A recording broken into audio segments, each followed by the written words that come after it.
I must look rather strange to you, all covered in spines, without even a face. But I've taken many forms during my life. I started out just like you, a tiny egg in a watery world. My parents never knew each other. One moonlit night before a storm, thousands of urchins, clams, and corals released trillions of sperm and eggs into the open sea.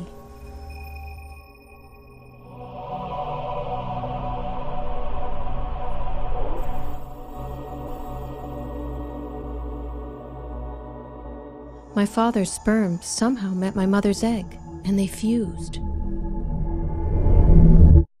Fertilization. Instantly, I became an embryo the size of a speck of dust. After a few hours of drifting, I cleaved in 2, then 4, then 8 cells, then so many I lost count. In less than a day, I developed a gut and a skeleton. I became a rocket ship, a Pluteus larva. I floated through the world of plankton, searching for tiny algae to eat. For weeks, I was surrounded by all kinds of organisms, larvae of all sorts. Most are so different from their adult form that biologists have a tough time figuring out who they are.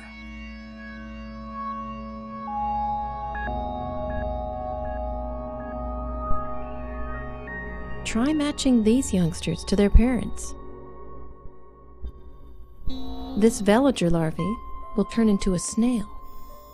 This zoe into a crab, and this planula into a Chlydia jelly. Some of my young companions are easier to picture as grown-ups. These baby jellies, known as Ephiri, already resemble their beautiful but deadly parents.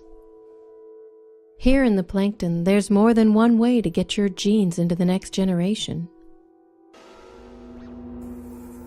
Most medusa jellies make special structures called polyps that simply bud off babies with no need for sex. Salps are similar. When food is abundant, they just clone themselves into long chains. The plankton is full of surprises when it comes to sex. Meet the hermaphrodites. These comb jellies and arrowworms produce, store, and release both sperm and eggs. They can fertilize themselves or another. When you're floating in a vast sea with little control over who you may meet, it can pay to play both sides of the field. The majority of species here, however, never mate nor form any sort of lasting bonds. That was my parents' strategy. There were so many of us Pluteus larvae, I just hid in the crowd, while most of my kin were devoured. Not all parents leave the survival of their offspring to chance. Some have far fewer young and take much better care of them, brooding their precious cargo for days, even months. This speedy copepod totes her beautifully packaged eggs for days. This Phronema crustacean carries her babies on her chest, then carefully places them in a gelatinous barrel.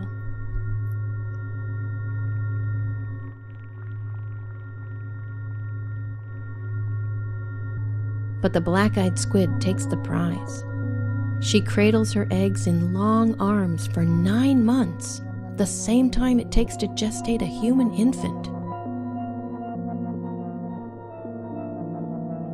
Eventually, all youngsters have to make it on their own in this drifting world. Some will spend their whole lives in the plankton, but others, like me, move on. A few weeks after I was conceived, I decided to settle down and metamorphosed into a recognizable urchin. So now you know a bit of my story. I may just be a slow-moving ball of spines, but don't let my calm adult exterior fool you. I was a rocket ship. I was a wild child.